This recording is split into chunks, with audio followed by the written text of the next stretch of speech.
Every step takes effort. Every step takes connecting to that bigger vision of what you hope is going to come. There was so many things we can be afraid of that we might not choose ourselves because of. We'll use those as excuses. Oh, I'll try harder. Our thoughts and our ideas and our stories, and allowing other things to show up and letting them be probably even more beautiful once they all come to fruition, but it just takes a while for that to happen.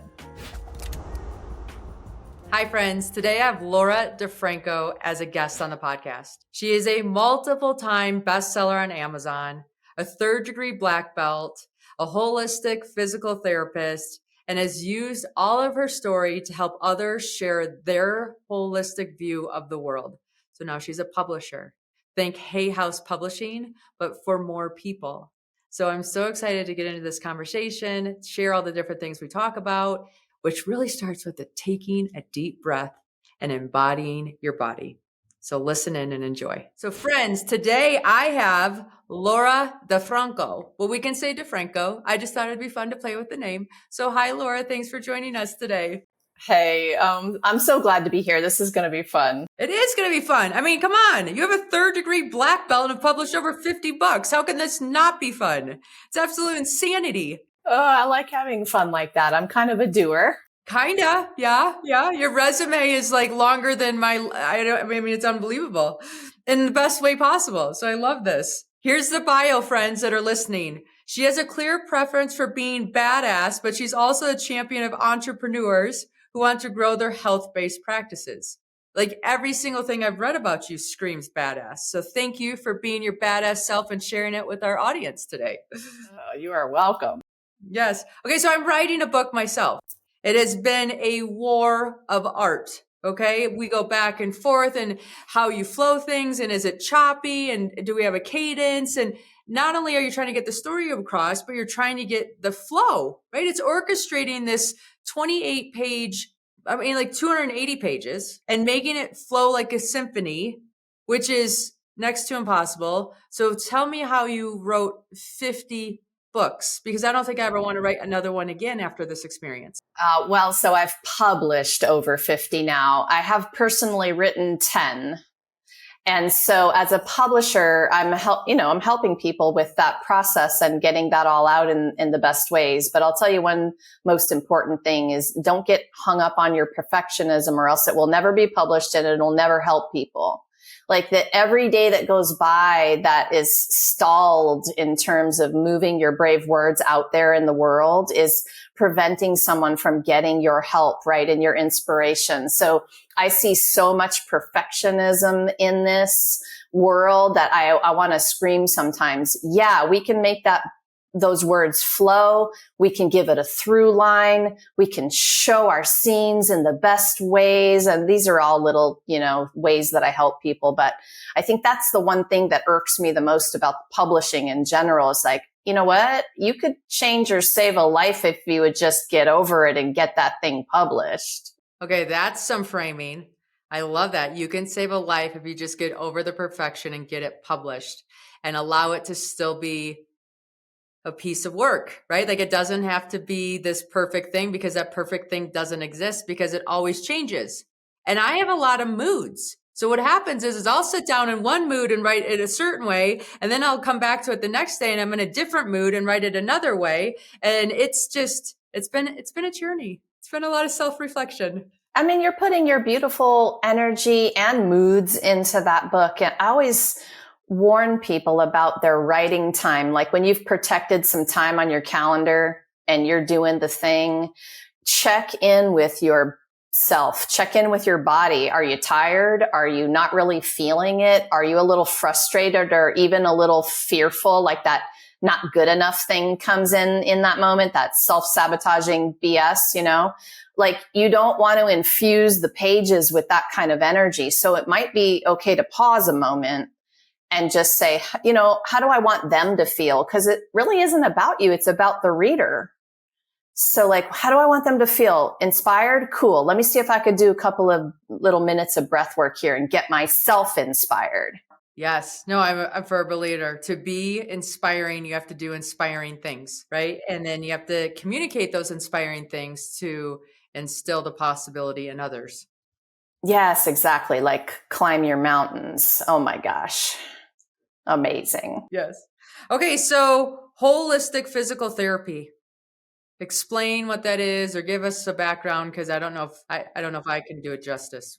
No, thanks. I mean, that was a 30-year career for me. I knew in high school that I wanted to be, at first it was like sports medicine doctor because I'm a lifelong athlete, but went into physical therapy. And as a business owner, a little bit later in my career, I'm like, you know what? I don't do this like everybody else. I need them to know that the holistic part is important.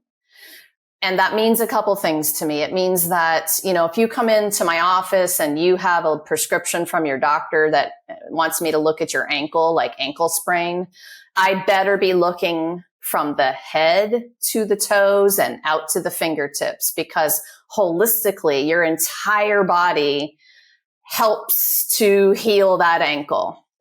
And if I miss something up above, I could be missing a huge part of that pie of, if you know anything about the myofascial system, that internal system. Yeah, you really got to look holistically at a body. So that's number one. But number two is like, if I forgot to ask you, hey, how's your life today? And I missed that you had a loss in the family or lost your job or you're having a trauma or something, then I'm also going to miss a piece of that healing, that holistic healing that I could possibly help you with just by asking the question and listening to the answer. Honestly, it's that easy sometimes, but I think we've got these lanes and these blinders on sometimes as practitioners, and we're rushed and we're not having the time to really have that discussion. So mind, body, soul, that's the other holistic piece there. That's the short answer. That is a short answer for what you just covered, because I know you can go way into more depth with that. And I've read the book, The Body Keeps Score. And I feel like that book has been so instrumental in me paying attention to my own ailments and just starting to ask different questions when I have ailments show up. Yes. Body awareness is probably one of my favorite topics. And I can really go there for you all by saying, if you remember that you have stuff below your neck, like you have a body, and drop down once in a while, relax, clear your mind, get out of your head, neck, and shoulders. Literally, we're all up here all day long doing our stuff, and we forget to ground and center into that belly button, into that core, and practice noticing what we feel from there. For a lot of people, that's a scary place to be. There's been trauma. There's been stuff that's happened. They don't want to go there. They've been taught not to feel. And I'm going to say, give yourself permission to feel everything, because when you do, then the magic can happen with your healing and actually your life and your business and everything else you care about. So come back in, body awareness. What am I feeling today? What am I thinking? I ask myself that question too. I want to pay attention to what's happening up there. But if you forgot to breathe, if you haven't had a deep breath in the last few minutes, what are we doing all day long? We're clenching and bracing around our spine. Go figure, right? So that's a little taste of how I want people to feel why that's important. You can feel why that's important. Yeah, I'm hoping everybody that's listening right now is just taking a second to embody what we just talked about. So I want you to do a deep breath in and get it into your body and sink into our bodies and not keep all this tension in our shoulders, because even you just talking about that, I noticed that I even had some tension in my shoulders that I just released. And so thank you for that gift to pause, to check in, and to ask questions of ourselves of maybe this is our practice, but it doesn't have to be our way. And so what can we do to unwind some of this tension and just be present with who we are? That could be a small miracle for your moment, honestly. Just that one moment that you gave yourself that gift of full presence, full body presence.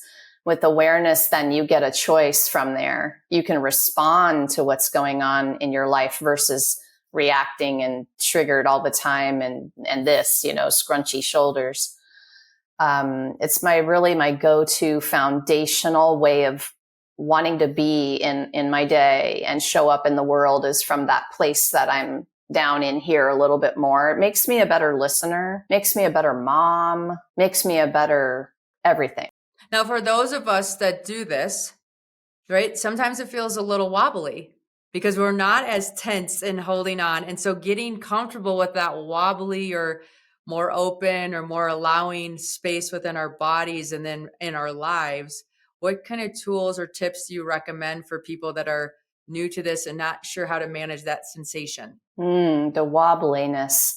That's interesting. I never had anyone say that was a result of doing what I was talking about. It seems to be, to me, more solid, secure, and grounding to be in there.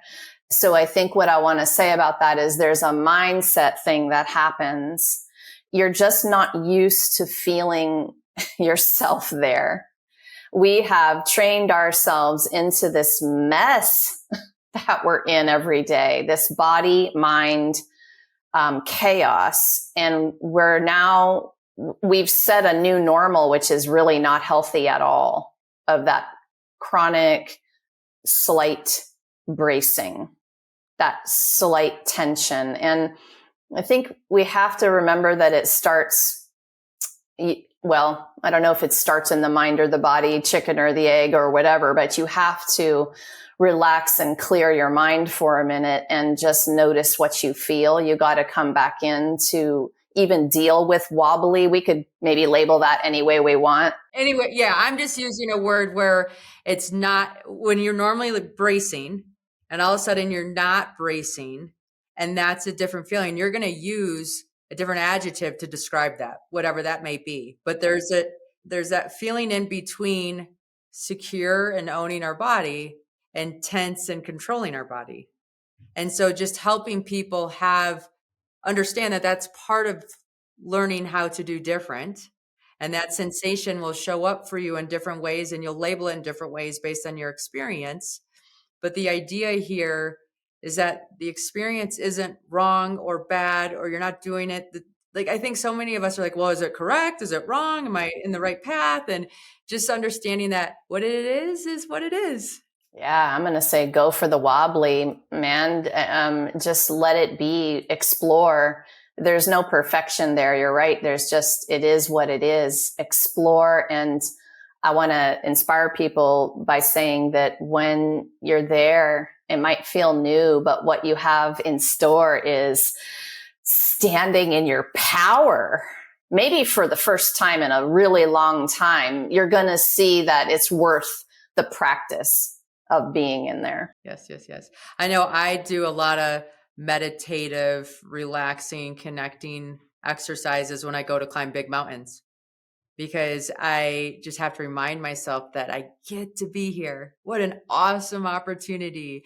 And we're going to flow together. There's no need for me to conquer this mountain. There's nothing to be conquered. There's just things to be experienced, and learning how to incorporate that language and that feeling in our pursuits has been a journey for me, for sure. I was just talking to somebody recently about a book called Get to Be Happy, and just that instant feeling of gratitude for being wherever you are alive, being able to take a deep breath, but especially when you're blessed with opportunities like that just go above and beyond. I love that. I get to be happy today. Yeah. The little words, right? The little words that cue our bodies to respond different ways are so impactful.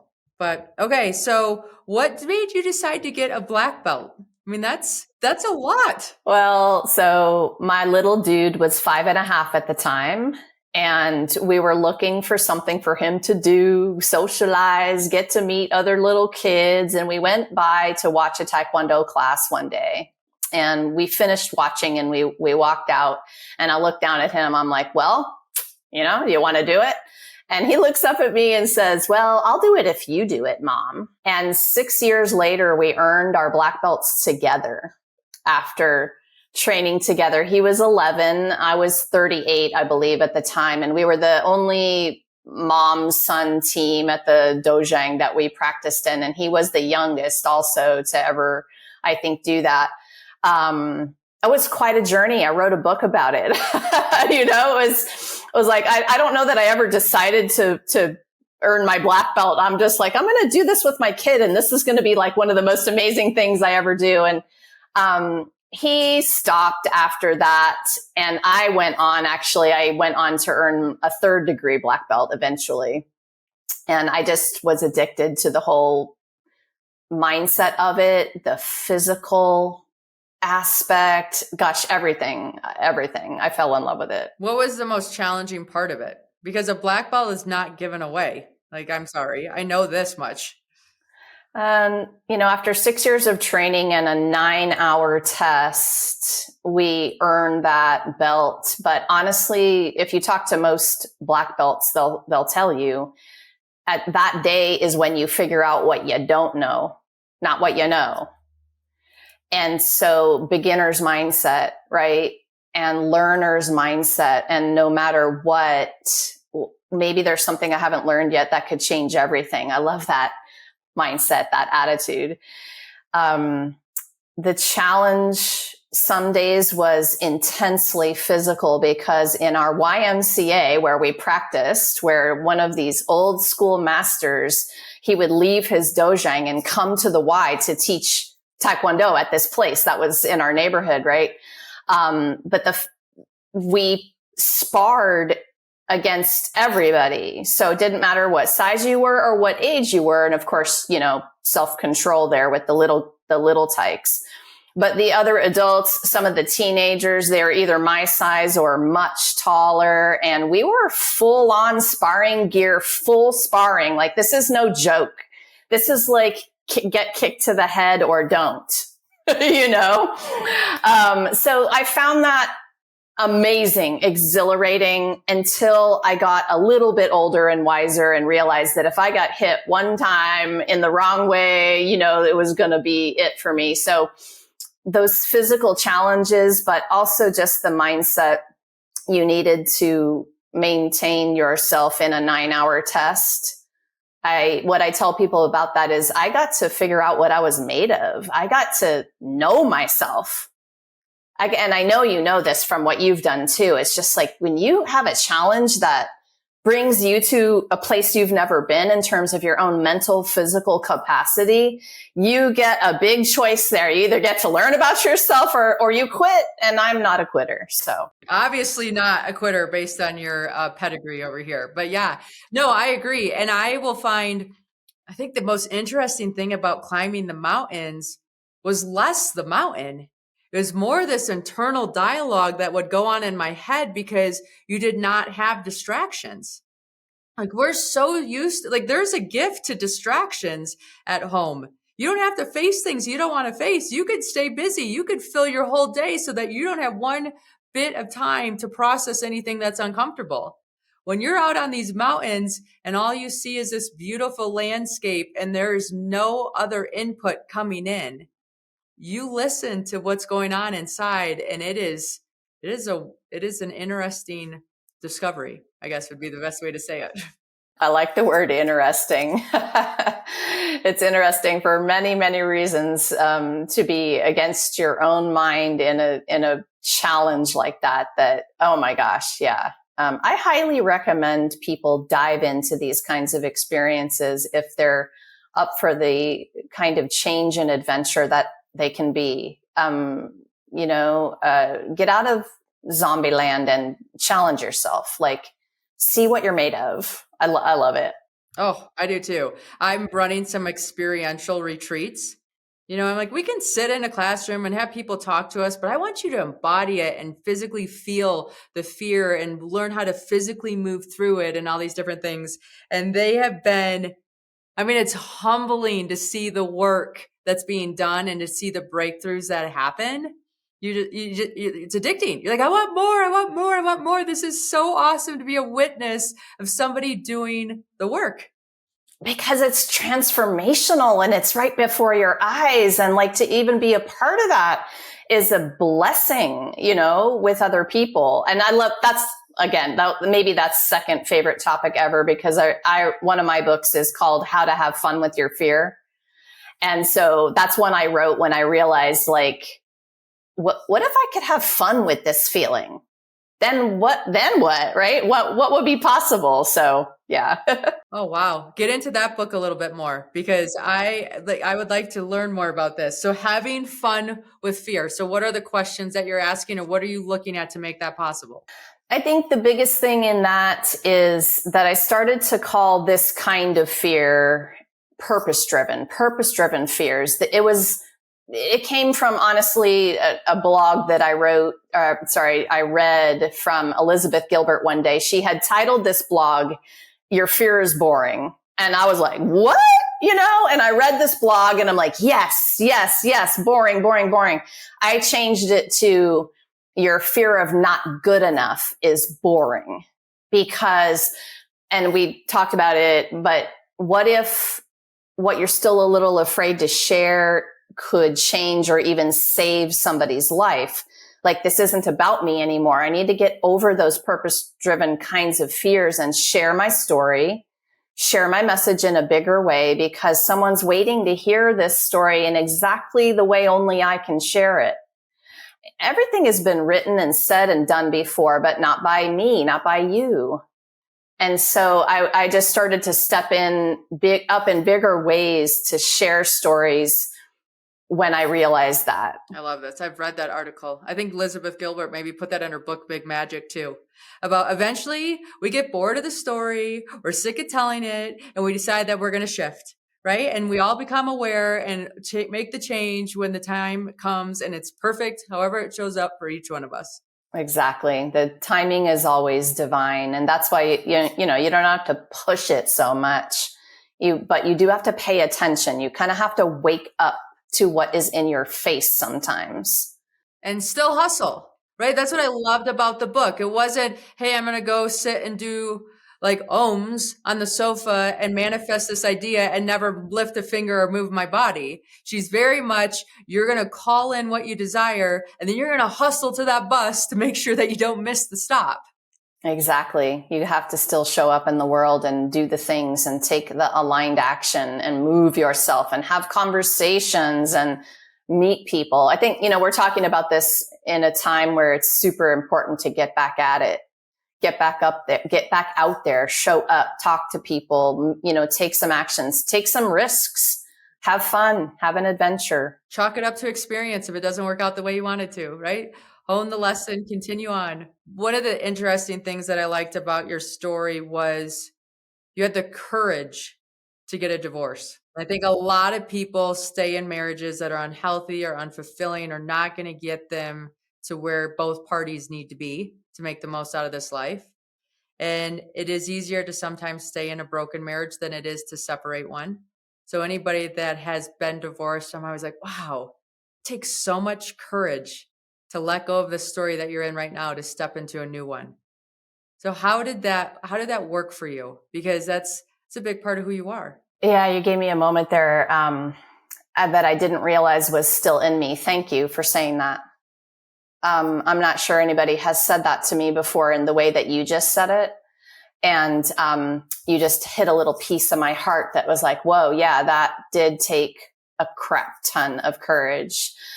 It was, I might have called it the hardest year of my life until a recent year that kind of overpowered it. But it was really, something else that taught me what I was made of. It was another big test in life to prioritize myself and follow my own joy, sort of waking up and realizing that was not happening in so many different ways. And I had tried and tried and tried and tried. We'll give that about 4 or 5 tries in that story. And, at some point you have to, I was taking responsibility. I was trying to do my own healing work. I was coming back to myself and saying, what part of this is me? How can I work? And then it got to a point where I just felt like that was all that was happening. There wasn't,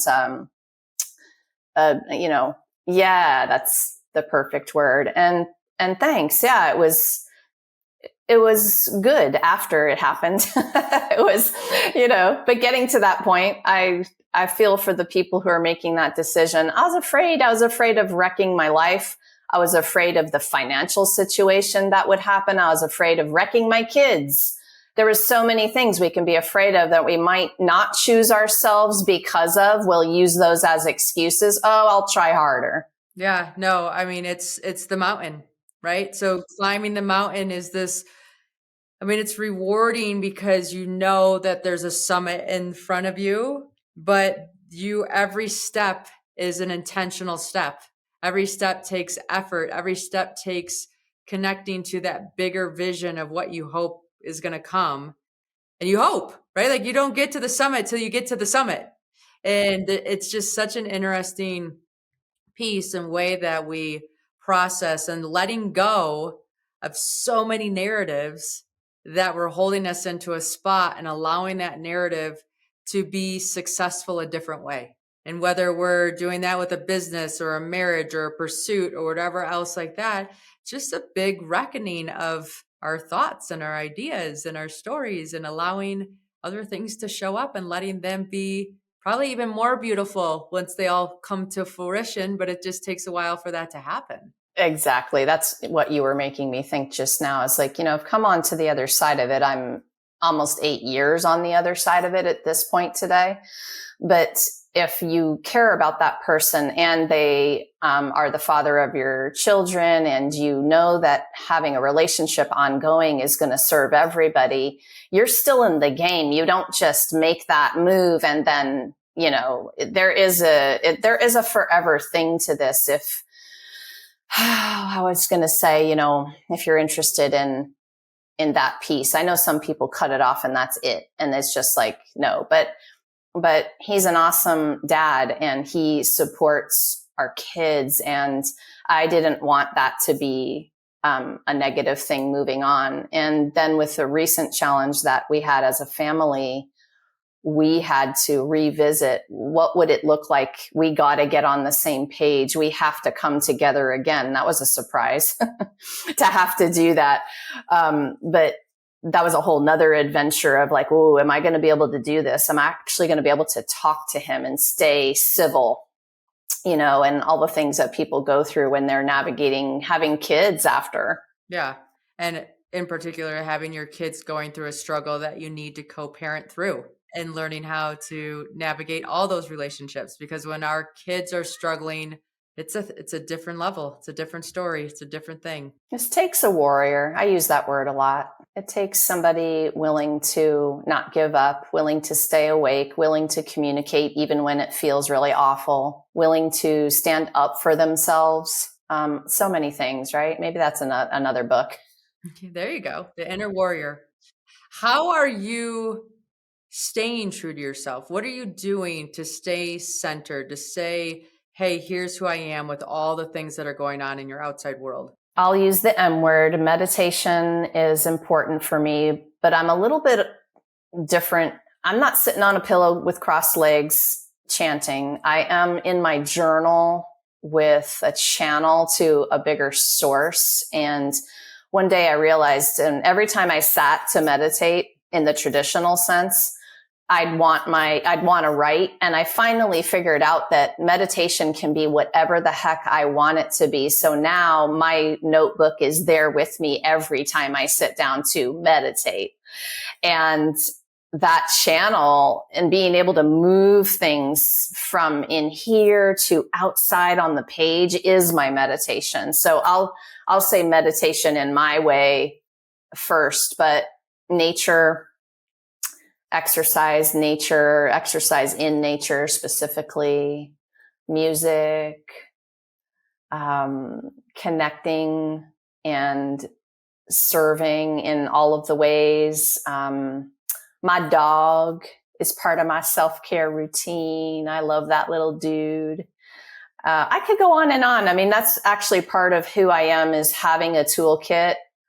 And it's part of what we even do as a business, is to help people understand all of the different things you can have in your toolkit. Because, journaling is really, really cool, but I might wake up one day and need that connection and it's just not working for me in that way. So I do have to reach for something else. Breath work. We talked about that deep breath earlier. Yeah, there's so many wonderful things. No, and I just like you have a toolkit, right? We have these different things. I'll share a story that I've shared before. I have a red light by my house, and I'm not a good gratitude journaler. When the minute I sit down, for some reason, I get anxiety that I need to be doing something else. And then I was writing this story about how, like all the narrative, right? It was all doing negative things. It wasn't helping me by any means. And then finally, I realized I hit this red light every time and I'm grumpy. I'm the only one who's grumpy. The red light doesn't care that I've hit the red light, right? The red light is just the neutral in this whole story. And so then finally I turned the red light into my gratitude light. So every single time I hit the red light, now is a chance to go through all the things I'm grateful for. So I'd, maybe the song on the radio, look outside the car and see different things or think of people in my life or whatever it was. So much to the point that when I didn't hit the red light, like, oh man, I hit the light green. Like, I really wanted to go through that gratitude list, right? Like, it just changed the entire story and the narrative and the way of this is what meditation is for me. This is what works for me. Here's one of my tools. What are other tools that I can employ? I have a cat that I think is hilarious and he reminds me to laugh all the time. And, there's just little pieces that make us us. And that's what's unique and special. I think I heard that kitty cat a few minutes ago. Yes, he thinks he's a podcaster. So anytime I go in the podcast room, if somebody's opened the door, he'll be sitting right out front there and then run back down here the minute he can. They love the energy. I love the red light thing. I love that. When you can make a reframe like that, it can change your life completely in that one little moment where you've changed the way that you react to something like that and turn it into positive vibes, high frequencies that are just like, yeah, it's awesome. Yeah, no, it's so good. All right, you have shared so many wonderful things with us. I'm going to stop a sec. When it comes to publishing, because what's your main deal right now is helping other people publish books, correct? Definitely. We're an award-winning publisher for holistic health and wellness professionals. And I mean, that is who I am too. That first 30-year career, I often thank the universe for making me do that first so that I could publish in a way that really serves those people. I sometimes think I'm a translator of healer speak. I want their message to be understood by all of the people that they want to reach. And we're dealing with all kinds of fascinating and alternative and holistic topics. And I think we're kind of past, that whole mind-body connection needing to like prove that that's a deal. Like most of us get that that is a big deal. But now it's, well, what else is possible? What else haven't you heard about yet? What if there's something you haven't learned yet that could change everything today? And so I'm pulling in experts we do expert collaborations on particular topics to help, because there's a lot of voices and there's a lot of ideas and there's a lot of tools. And I wanted people to understand there is no one way to do something. I want all my expert healer friends to show you all the ways. And so we're publishing expert collaborations, and we're also publishing children's books with the same idea. They aren't just any children's authors. These are health and wellness experts who are coming in to share a story for kids, right? So I think you get the idea of the theme there. No, I know. One of my kids, we learned, that's what got me into meditation, believe it or not, is one of my kids had a very overactive nervous system. And so just getting tools for him to help calm that nervous system, then all of a sudden opened doors for me of, oh, wow, we would do meditation sitting like a frog and pretending we were different frogs. And then we would do, all the fun stuff that, again, we're here, we're living life. We have a way to show up or do or make choices. And the more fun you can have, I think the better off everybody is. And laughter heals a lot of nervous energy. I mean, imagine the gift you're giving that kid who then turns into an adult and might have a day where that nervous system is ramping up again. And they've already been taught a tool, a go-to that they can just do right there. And I think that this is so important. I know that in my day as a kid, my parents weren't teaching us holistic techniques or any sort of stress management, but now awareness is a little bit different and problems are different these days.